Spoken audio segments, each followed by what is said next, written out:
Identity is a complex beast. For some it can be loud, proud and overt. For others it is a more subtle, anchoring presence. Christie Whelan Browne's sense of self wasn't something she questioned until it was stripped from her. I don't know how a person could be called the names that I've been called and be painted in a way and not be affected. I haven't been able to hold on to that, to know who I am, know that I'm a good person. It has been hard, she says.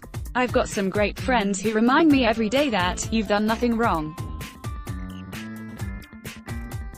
But it's identity. Who am I? Am I who someone else says I am? These existential life questions are the product of a grueling 6 months which has seen her character picked apart and reconstructed in ways she's still struggling to comprehend. Coming forward with claims that actor Craig McLachlan indecently assaulted her during a 2014 production of cult musical The Rocky Horror Show turned her world on its head. No longer was Christie defined as a well-respected stage and screen actor, a committed wife, loyal friend and loving daughter. She was, depending on which corner of the internet you looked at, a courageous survivor or a money-hungry opportunist. Overnight she was thrust into the glare of the global. While there was an outpouring of support from Australia's theatre community and the wider public, there were also vicious smears and even rape threats from strangers on social media.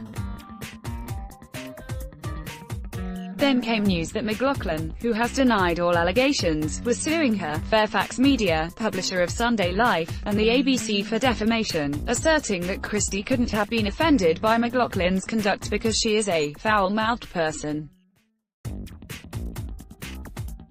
She rejects the characterizations, maintaining she has risked her career to speak out, and has received no money for interviews. Christie is the only one of McLachlan's 3 accusers to be named in the lawsuit. Now, as she prepares to take on her first major acting role since the story broke, the 35-year-old is ready to reclaim a part of herself that risks being lost among the headlines. When we meet in a cafe, she is rugged up in a red beanie and leather jacket against Melbourne's bitterly cold winter weather. Christie's quiet determination is tempered with fragility as she recalls the darkest period of her life. It's changed my view of everything. I feel I've seen the best in humanity and the worst, but I know that I'll be proud that I did it when it's all over, whenever that is. Her appearance this month in Melbourne Theatre Company's adaptation of Oscar Wilde's An Ideal Husband, alongside Gina Riley and William McInnes, may help shift the focus back to the job that she loves. Before the storm broke, she was at the top of her game, enjoying a run of prominent stage and screen roles stretching back to 2005, when she landed her first break as cheerleader Patty Simcox in Grease, the Arena Spectacular. On The Week We Meet, Christie has just learnt of her second Helpman Award nomination, this time for a supporting role in Muriel's Wedding the musical. She says it was a reminder that acting will always be a core pillar of her life.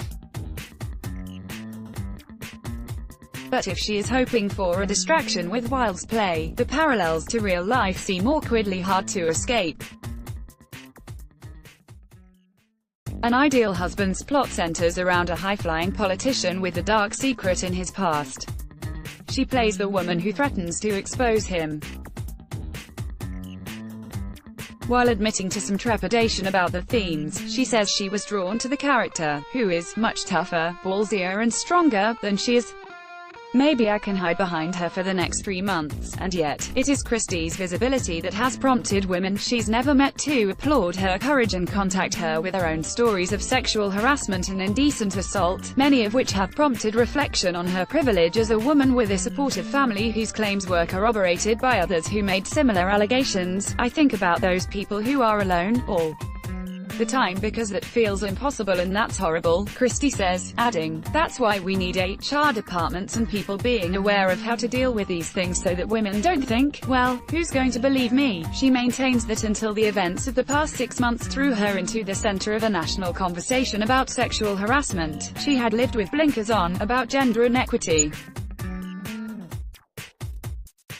It was this self-confessed naivety that prompted friend and fellow actor Magda Szubanski to remark, in a display of affection and solidarity, "Welcome to the world, baby feminist." Now her eyes are open, and she has become a fierce advocate for women.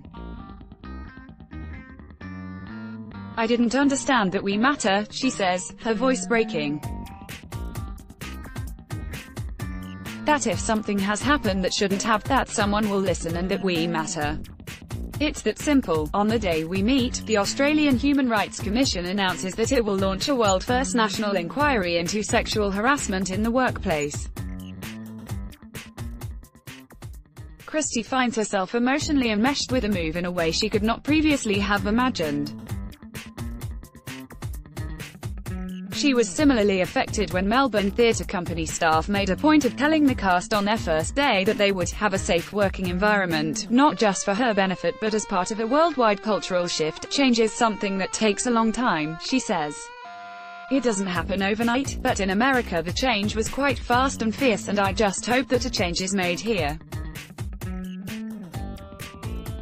Walking into MTC and being told "I'm safe," that bolsters me. Allowing herself to be vulnerable again in a workplace that relies on intimacy and trust was a challenge made easier by fellow cast members, all of whom have taken a quiet moment to offer support. It has helped her to remember the person she was before recent events, the class clown, the one who makes her friends and colleagues laugh. "I'm a really playful, jovial person at work and I just never want that to go away." Although Christie describes herself as an introvert, performing has always been a passion. The youngest of three growing up in leafy Eltham, in Melbourne's northeast, she was the theatrical one in the family. From the age of 2 to 4, she sang along to her favorite movie, Grease, every day until her exasperated cousin left the videotape out in the rain to avoid another rendition. Getting her acting start in its arena adaptation felt serendipitous, and after following the production to London she returned to Australia, winning the Sydney Theatre Award for Best Newcomer for her role as April in Company. Since then her resume has expanded to include appearances in Shane Warne, The Musical, The Odd Couple, and Britney Spears, The Cabaret, one of 3 one-woman shows she has starred in, and TV appearances in The Wrong Girl, Offspring, Wonderland and Winners. By her side for the past 10 years has been husband Rowan Browne, a fellow actor who will star next month as Peter Allen in The Boy from Oz at Melbourne's Arts Centre. She describes their marriage as her biggest passion, and says that despite spending long periods apart for work, the relationship is stronger than ever. "I already held him in such high esteem, but the past 6 months, that's one of the positives that's come out of it. The way that he's shown me he's even more than I already thought. If not the ideal husband, Rowan comes pretty close," she says. "His moral compass is forever pointing north. He's honest and he's trustworthy.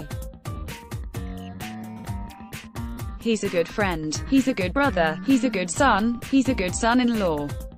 He's good to people. He's amazing to me." She hopes that children will be in their future, although the route to parenthood may be complicated by a long battle with endometriosis. Surgery has helped her to manage the condition, but Christie still struggles with chronic pain. For now, she is content to nurture their cat, Lady Fishy Pussington III, a ragdoll Moggy cross, and her 2 nieces, aged 12 and 8. Her hope for the girls is that they grow up in a world where they are safe, they value themselves and have allies to stand with them. Whelan Browne's next TV role will be as a maniacal parent in the AFI award-winning ABC comedy drama Mustangs FC, about a group of outcasts who take it up to the boys by starting the club's first all-girls soccer team. It's about young girls kicking ass and friendship, and I just love it. Filming will coincide with her run in An Ideal Husband, which she believes has themes still relevant today, almost 125 years after it was written. One of the characters has the chance to own up to a long-ago mistake, but doesn't. "It's always been harder for people to admit that they're fallible, which we all are," she says. I think what binds us even deeper is when we can say to someone, I f***ed up. The cricket ball tampering scandal shows that. The country just turned on these guys and the apology came out and everyone said, give him a go, give him a break. It's very Australian to forgive. I think that everyone makes mistakes, me included, and forgiveness is everything. Me too. Your sexual harassment experiences, share your stories, photos and videos.